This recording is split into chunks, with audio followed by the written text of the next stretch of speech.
بسم اللہ الرحمن الرحیم۔ بر صغیر اور سب کانٹیننٹ ہندوستان اور پاکستان میں اخباریت اور ملنگیت کا لبادہ اوڑھ کر جو کچھ لوگ موجود ہیں اور ہمیں کہیں دکھائی پڑتے ہیں،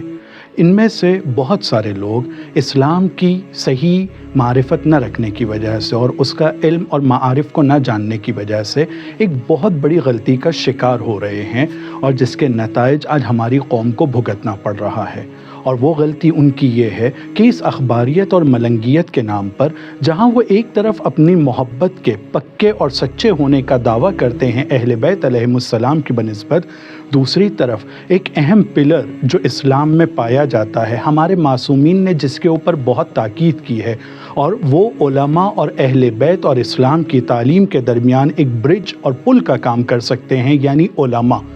یہ لوگ آ کر اس اہم برج اور پل کو توڑنے کی کوشش کر رہے ہیں۔ وہ اس غلط فہمی کا شکار ہیں کہ اس پل کو توڑنے کے ذریعے سے ڈائریکٹ اہل بیت تک کے پہنچا جا سکتا ہے۔ یہ لوگ بالکل ویسے ہی ہیں کہ جیسے کوئی یہ کہے کہ زمین سے اگر چھت کی طرف جانا ہے تو بغیر سیڑھی کے وہ اس چھت تک کے پہنچ سکتا ہے۔ نتیجہ یہ ہو رہا ہے کہ جب علماء سے عوام کے رابطے کو توڑنے کی کوشش کی جا رہی ہے تو اسلام کی وہ اہم تعلیمات کہ جو اہل بیت علیہم السلام کی طرف سے ہم کو ملی ہیں، اسلام کی وہ تعلیمات کہ جو انسانوں کی سعادت کا، ان مسلمانوں کی کامیابی کا اور شیعوں کی سرافرازی کا سبب ہو سکتی ہے، اس تعلیم سے جو علماء واسطہ قرار پا سکتے تھے، ان کو جب راستے سے ہی ہٹانے کی کوشش کی جا رہی ہے تو وہ قوم پوری طرح سے ان تعلیمات کو حاصل نہیں کر پا رہی ہے۔ اور نتیجہ کیا ہے جو آج ہم دیکھ رہے ہیں؟ نتیجے میں ایک اہم چیز کو ذکر کرنا چاہوں گا کہ جس قوم کو لوگوں کی رہبری کرنا چاہیے تھا، جس قوم کو انسانوں کے